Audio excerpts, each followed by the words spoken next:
Let's finish out this unit by looking at a sensitivity example.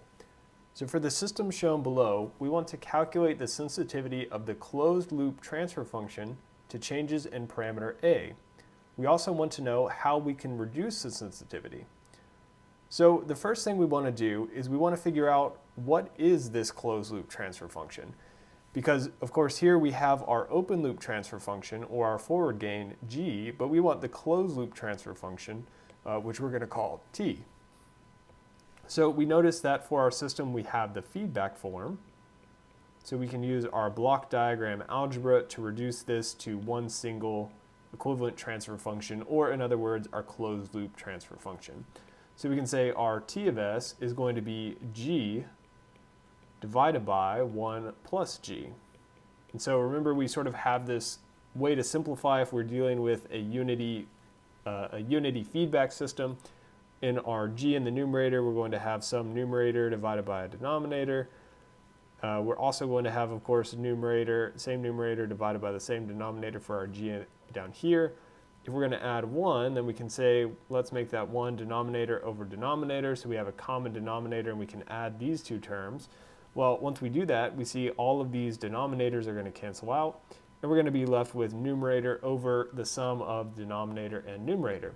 So for this particular case, the numerator of our g is just k, so that's going to be our numerator of our t of s.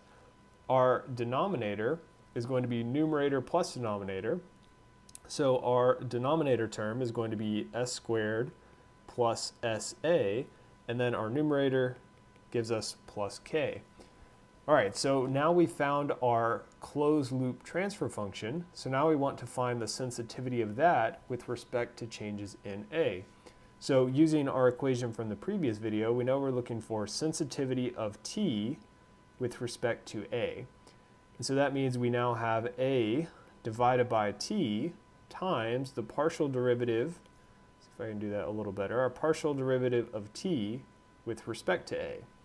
So for our first term there, it's pretty straightforward. We just have a divided by, and now we're dividing by k over s squared plus sa plus k.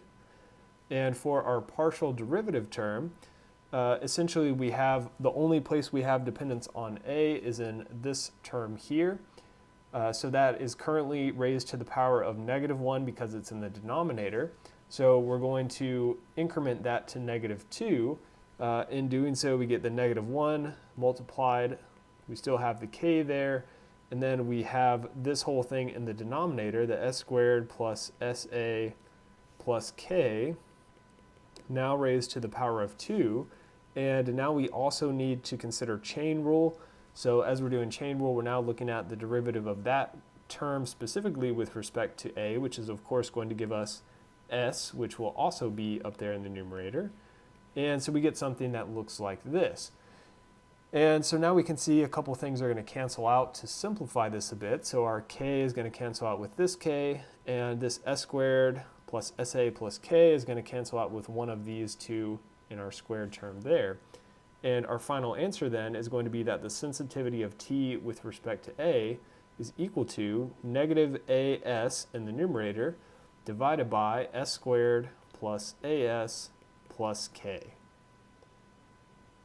Okay, so pretty straightforward in terms of plugging into the equation, hopefully. But now what's maybe not as straightforward is this second part, which is how can we reduce the sensitivity of t on a, if at all? So we come down here and we see what is affecting the value of this st colon a. And we have a couple things that can do that. So of course, other than a, we have s in a few places, and we also have k. And so what we see then is that our sensitivity is going to depend on those two things. So first, let's talk about s briefly. So sensitivity is going to depend, or let me say it's a function of s. So sensitivity is a function of s, and what that indicates, remember our s is equal to, in general, j omega, where this omega is our radial frequency. So what this means in general is that our sensitivity of t on a is a function of frequency, or depends on frequency. So where we're operating in frequency is going to determine the sensitivity. And so that's maybe not as clear in terms of maybe we have to operate at a certain frequency, so that might not be too helpful. However, we also have this K term, and so we can see in all cases, if we increase that K, we're reducing our ST colon A. So for all cases, increasing K, which is our gain from this initial block, is going to decrease.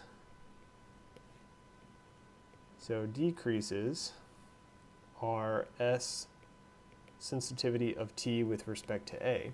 And so in other words, what we're saying is we're reducing sensitivity of our T of S to changes in A if we just increase that gain term K. If you want some additional practice with sensitivity, you can look at some additional examples on page 293 in the textbook. And again, if you decide to work through those and you have questions or issues as you're doing that, definitely come to me and we can work through that together.